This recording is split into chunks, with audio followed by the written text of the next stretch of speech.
Good afternoon. Today I have the lovely Neil with me. Hi Neil, would you like to introduce yourself and tell us a little bit about yourself? Hi there. Nice to be here. I'm Neil Broadfoot. I am a crime author based in Scotland. I'm a former journalist, but I'm one of the good ones. I turned the Daily Mail down twice. And I currently write the Sterling set, I should say, Conor Fraser series, which follows the exploits of Conor Fraser, who's an ex-PSNI officer who's turned security guard. And me being me, I get him into all sorts of trouble along the way. Did you always know that you wanted to write? Yeah, this is all I ever wanted to do. You know, I mentioned about being a journalist to trade, but I only ever got into journalism so I could write while I was working on getting published. So writing's all I've ever wanted to do. It's just been something that I've always done, and it's always been the driving factor in any career decisions that I've made. And what gave you the catalyst to sit down one day and say, that's it, I'm going to do it, I'm going to go for it? When I was growing up, when I was very young, Gran actually taught me to read with Batman comics of all things.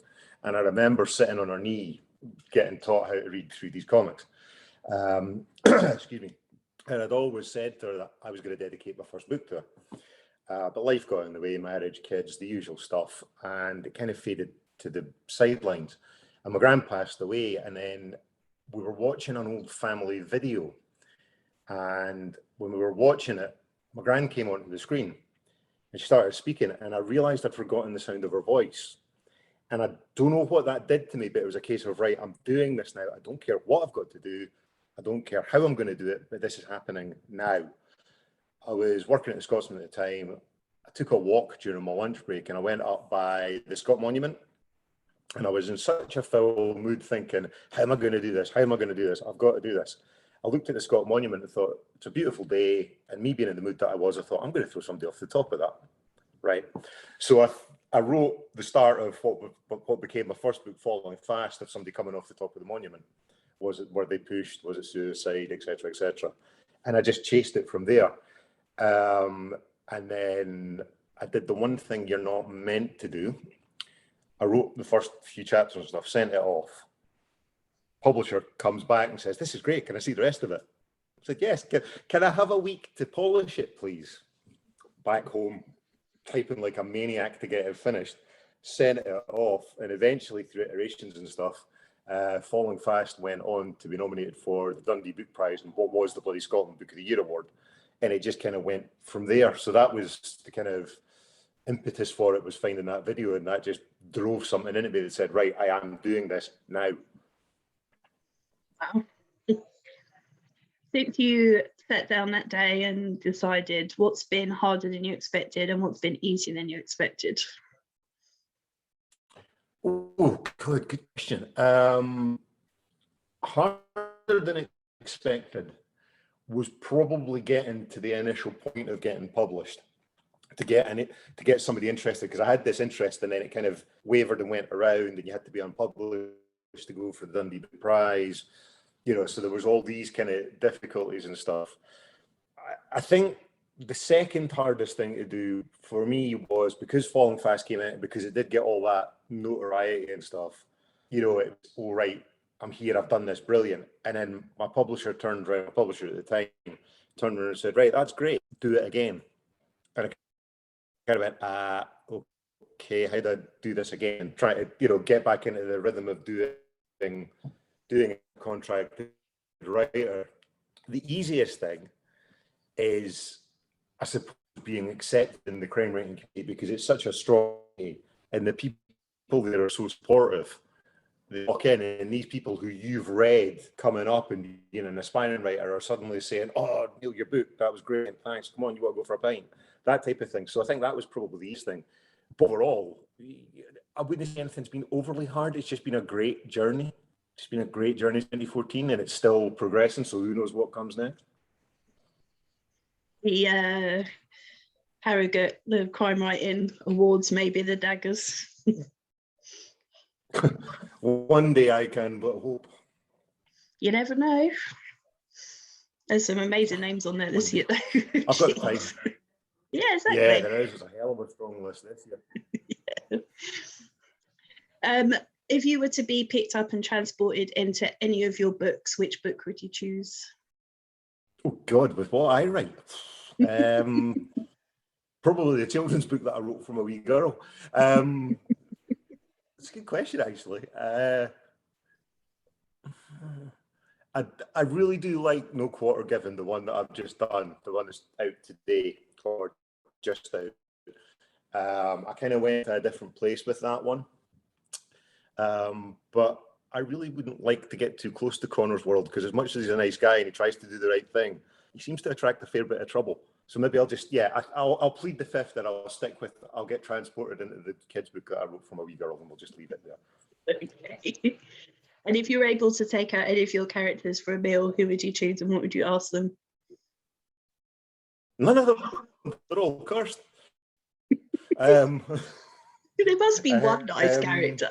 I don't know. Probably Connor and... No, they are. I'm joking. They are all nice. Actually, the one character who comes centre stage in No Quarter Given actually is a bit character called Polly King, who's kind of Duncan Mackenzie's right hand. And Polly was only ever meant to be a bit character, but he was one of those characters that kept on coming back and tapping me on the shoulder and saying, right, more to give, talk to me more. And he's an endlessly interesting character. So yeah, I'd be safe with Polly, I suppose. Probably Polly. Which character has given you the most difficulty? Sorry. Difficult. Yeah. Now you're asking. Probably Connor. Connor, probably mostly because I don't plot or plan. I just go and hope for the best. You know, I'll have a scene, I'll have an image in my head, and I'll run there. So Connor probably gets me into the most trouble because he gets himself inveigled in these cases, and I'm the guy that's got to figure out and on with them. And that's not always easy. For example, in No Heaven, there's a locked room mystery in a Scottish government building. And I used to work in government, and so I know quite well. And it all went into it by security card key entry and stuff. And me being me, I was sitting one day on my lunch break thinking, what if somebody found a body in there? But I didn't know how the killer did it, how they got in, how they got out. And it was the perfect locked room mystery. And I spent far too long walking around chewing at this from different ways until I figured out how they'd done it. So yeah, Connor gets me in a lot of trouble. And I'll be honest, I make trouble for myself by not planning things, but it's a more fun way to write. Yeah. Do you hide any secret jokes, messages, or Easter eggs in your book? Actually, yes. And the one that I've just finished, Violent Ends, which is out later on this year. A friend of mine who I have worked with previously is a really knowledgeable guy on digital technologies and stuff. And I needed a technical bit for the plot without giving anything away. So I wrote it, and without consciously thinking about it, I put Dave into the book before I knew what I'd done. And then I sent it off to him nervously going, is this okay? You're not going to sue me or anything, are you? And Dave came back and he was delighted. So there's that type of thing. And there are references to things that friends of mine will get and stuff. And there's references to previous books. For example, in No Quarter Given, Susie Drummond from the Doug and Susie books comes back. So there's that type of thing. But yeah, it's just, something will occur to me at the time and I'll just stick it in, or I won't know I'm going to stick it in, and then I'll write it and go, okay, well, we're going that way then. So yeah. I love them. I love finding them as well. It's great. Yeah, it's good when you get feedback from a reader going, I see what you did there. That's good. What's the most interesting thing you found out while researching your books, or the biggest research hole you've fallen down? Oh God, good question. Because you kind of research things as you go, and being a journalist to trade, I'm always researching stuff anyway, and I'm approaching research that way. I mean, I've done a lot of stuff on lock picking. I know more than one man should probably know and should probably admit about bombs and incendiary devices, how to bleed people out. I mean, basically my Google search history, if the coppers ever come for me, it was nice knowing you. But I hear I look good in an orange jumpsuit, so it'll be fine. But no, I mean, I can't think of any one thing. I think the key thing about research is you fall down the hole and then you forget about it. Just because you find the half-life of the Brazilian fruit fly endlessly fascinating, don't put a treatise on that fruit fly into your book. Do enough to give it the veneer of credibility and then move on, would be my advice. But yeah, I have fallen down the research hole. Actually, in No Man's Land, in the first one, I had to go back and do a lot of research about the aftermath of the Scottish independence vote in 2014. So I spent quite a lot of time on that. But yeah, you just kind of approach every subject as it comes and then try to forget 90% of what you've done and hope you can clear your browser history before the knock on the door comes. Talking about police knocking on your door, you must have killed some of your characters in horrible ways. So if you were to be a fictional killer, how would you kill your victims? Oh, God. Me being me, it would have to be something poetic. Yeah, so I don't know. I don't have a.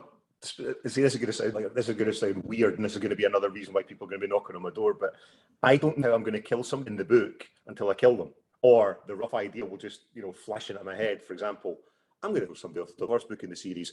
I'm going to dump a body here. Better, I'm going to decapitate a body and dump it here. But the scary thing is, I don't know where those ideas come from.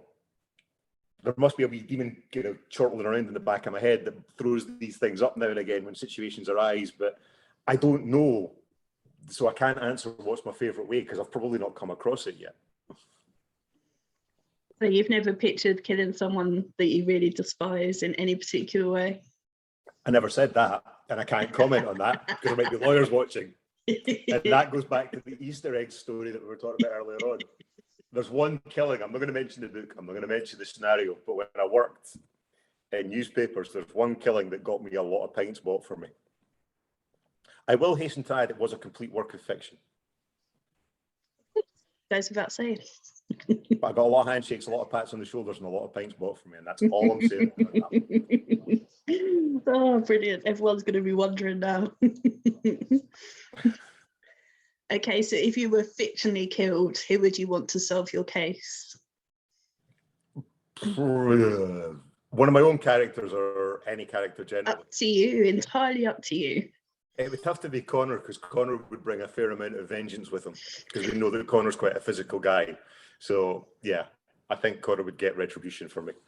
Unless he shoot the guy's hand and said, thank you for killing the guy who, put me through all that hell through 5 books. When you're editing your books, what's your most overused word or phrase? My characters shrug a lot or nod, and it's a real pain in the neck. I find myself going through the manuscript and going, oh God, I'll do that again. It's like Connor's got a twitch because he's constantly, Connor nodded. Connor shrugged on his jacket. I think maybe I should send him to the doctor in the next book. But yeah, that's the one that I've got to edit out because I do that a hell of a lot. In fact, it's funny you should say that. I've just submitted Violent Ends.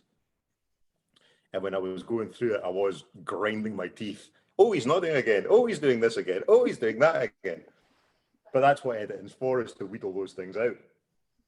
Don't you have a bit of paper at the side of you say, for God's sake, don't make them nod so much? I wish I had, but I've just got this screaming alarm klaxon in my head the entire time. Nodding. So, yeah. I wish I could externalize it, but it's all stuck in there. What's been one of the most fun scenes that you've written, and what's been one of the most difficult, obviously without spoilers, if you can? Most difficult, without a doubt, is there's a scene which I'll tell you what it is, but it's very heavy, it's a murder that's witnessed. and it's a very heavy, dark scene. And I remember thinking, have you gone over the line there?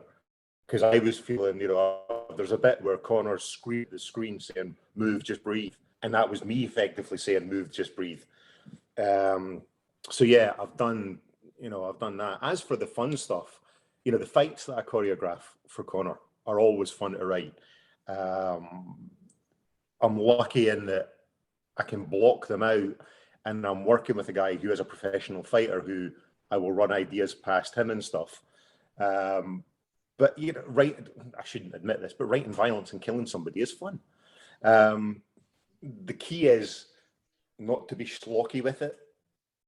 A fight has to be violent. That's fair enough, because a fight is violent in real life. It's a horrible, traumatic thing. But if you're pornographic about it, if you're writing, shock porn for the sake of it, you kind of got to reel yourself back in.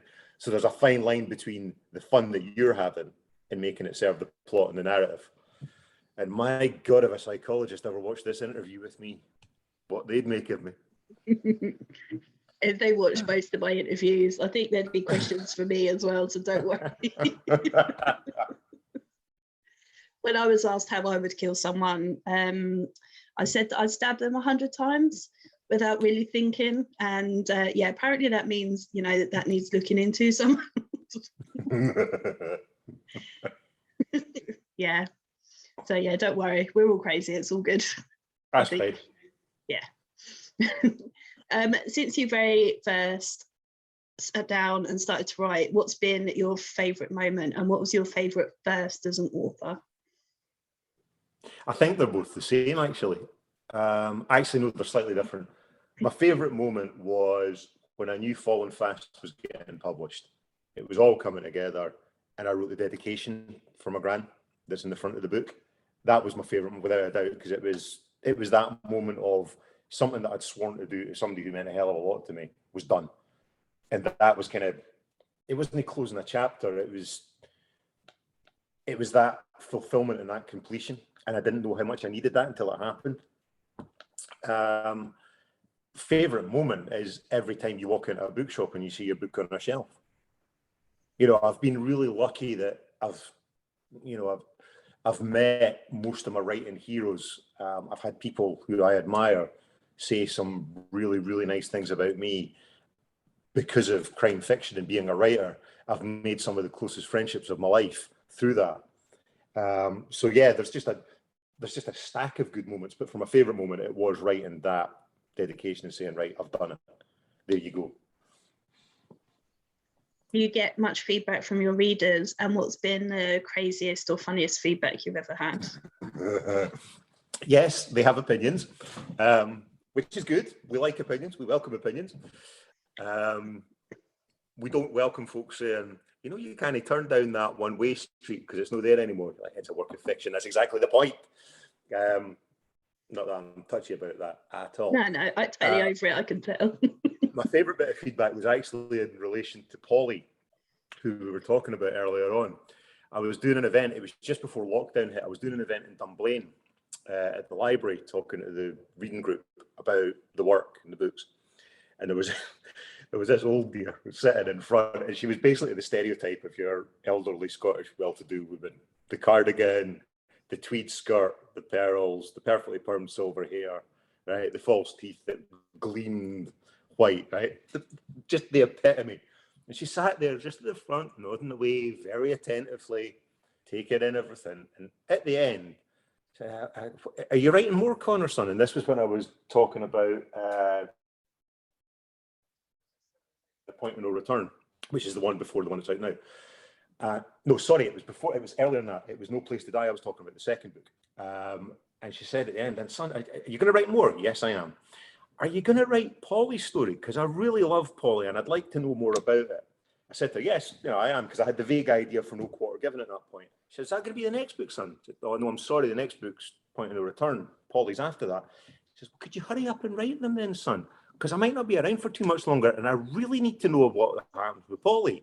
And I remember sitting there, I didn't know whether to burst out laughing or burst out crying, because this poor old wee dear sitting there going, go write a bit faster, son. So that kind of, talk about getting a deadline.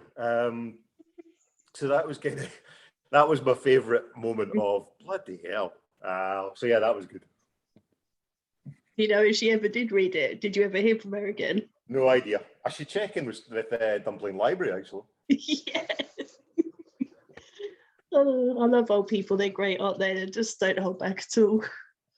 She was brilliant. Just the way she came out with it, just so completely deadpan. And you're like, how do I answer that? Yeah. Don't go into the light. You've not read about Polly yet. Yeah. You know. Yeah. If you're able to spend a day with any author, dead or alive, who would you like to spend a day with? See, I'm really lucky because I get to do that. I've had wonderful days touring bookshops of Edinburgh with Helen Fields. I've gone for wonderful lunches with Craig Russell. I have had Douglas Skelton's company inflicted upon me. There's a story behind that. This writing lark is crap because I had to meet Skelton. Joking. He's a wonderful man in small doses. No, I'm lucky in that, as I said earlier, because of the writing journey, I've made a lot of good friends along the way, so I get to hang out with them all the time. The one on the bucket list would probably have to be Stephen King, because I grew up on his books, and just to kind of spend a bit of time with him would be something special. But as I say, I am very lucky in the fact that I get to spend my time with authors who are good friends, apart from Skelton. If you're able to travel to any period of time, either forwards or backwards, where would you go? Oh, God.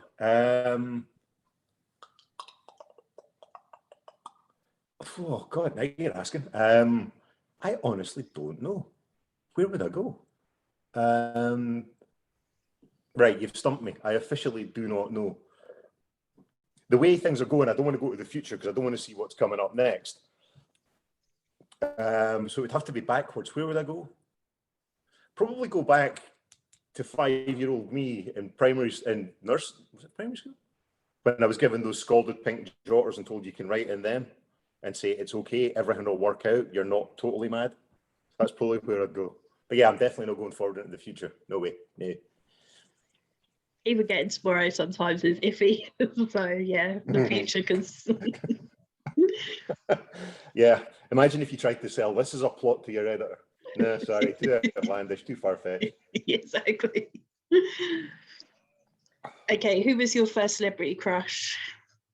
First celebrity crush? Oh, God, now you're asking. These are really tough questions. Give me another one and I'll come back to that. I can't think at the moment. Okay, this is going to be a tough one as well, possibly. Where's the funniest or strangest place you've ever woken up? The funniest, sorry? Or strangest place you've ever woken up? Funniest or strangest place I've ever woken up?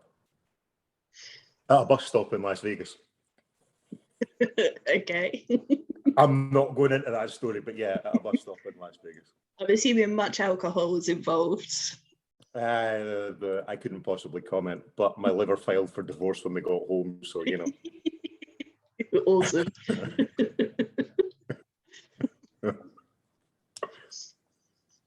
What are your pet hates? Conservatives. Yeah. Pretty standard one.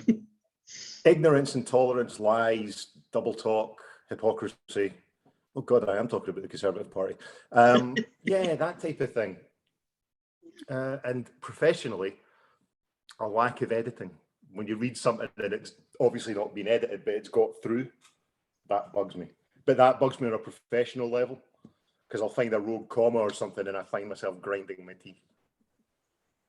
It's funny, since I started reading more and I started beta reading, then stuff like that started to bother me. Like I notice when books are well edited and when they're not, and I shouldn't because I was reading them, but I do. I can't help it. No, you can. If you do this as a job, I mean, one of the things that I really struggle with is when I'm doing an editing job and something comes back, to then go and read for pleasure and read it without reading it with that close clinical eye and seeing, oh, that shouldn't be there, that shouldn't be there, or they could have done that. So that's probably our pet hate. But luckily enough, the folk that I tend to read are so good that you kind of get swept away in them and you're off to the races. Yeah. If I were to ask your friends and family what your worst habits are, what would they say? He walks around thinking about how to kill people quite a lot. Or he'll text me a random thing about, you know, try to remind me to ask about this method of strangulation or something like that.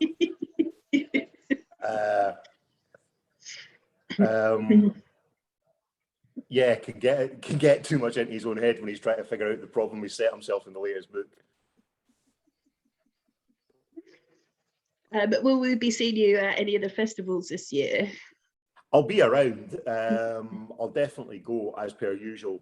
You know, even if I'm not going on a panel, I'll go as a punter because, you know, the festivals, especially now that the pandemic is easing, I'm not saying COVID's away, but it's a good place to catch up with your pals. You know, because as I say, I've got pals in London, Newcastle, some place called Glasgow. Yeah. Wild, strange place. It breeds semi-feral people like Skelton. You know, that was a joke to anybody who's watching from Glasgow. I'm joking. I have family in Glasgow. They're all perfectly fine. Sorry, I'm from Luton, so nothing is more feral than Luton. I'll see Luton and I'll raise you, Derby. Yeah, so I've got friends all around the country. So the thing is that the crime festivals for me are a chance that even if I'm not doing something, I will go along and I will meet up with my pals and I'll catch up with them. So I'll be there one way or another. The programs aren't announced for all the festivals yet, so I don't know is a simple answer to that question about what I'm going to be doing panel-wise for the rest of the year. You remember who your celebrity crush was yet? I'm still trying to think. For some reason, Sandra Bullock keeps on flashing into my mind, but Sandra Bullock was not my first, but she seems to have made the biggest impression. Don't know why. I'll come back on and tell you the next time because I'll be prepped for that question. Yeah, oh, I would have different questions next time. This isn't all my tricky questions. They're all in here. Come on then, give me one more tricky question. Let's see if I can get one more. If someone held up a gun to your head at a party and said you had to perform, what would you do? I'd sing because they'd die in excruciating agony. I'm sure you're not that bad. Oh, you have no idea. Blood and brains oozing from their ears, yes. Fair enough. So I'd save myself, so it'd be fine. Yeah, fair enough, yeah. Okay, so what's coming next for you? Well, I've just delivered Violent Ends, which is the 5th Connor book, which will be my 8th book, which is still quite amazing. So that's coming out later on in the year. And then there's more Connors in the offing. And I've got a few standalone projects kicking around in my head. And the other thing I really have to do is my oldest, closest friend, when we were growing up together, he was an artist. Well, he is an artist. He's a graphic designer. And I said to him, with all the arrogance of youth, I'll write the books, you do the covers. And we eventually got to do it because he took over the design. And my third Doug and Susie book, All the Devils, Joe was given full license to do the cover for that. Played an absolute blinder of a cover on it. So we managed to do that. But I always said that I owed him a scary horror novel, an old Stephen King style horror novel. So that's kicking around in there as well. Awesome. Well, you may be relieved to know I don't have any more questions for you at the moment, unless you think there's anything I haven't asked you that you want to tell us. First rule of crime writing, never admit anything. And I'm surprised you lot willingly come on and be interviewed. It's good fun. I can usually get something out of you that you don't expect to be telling me, so that's good. I've achieved my aim then when I start. So would you like to tell everyone where they can find out more about you and where they can get your books from?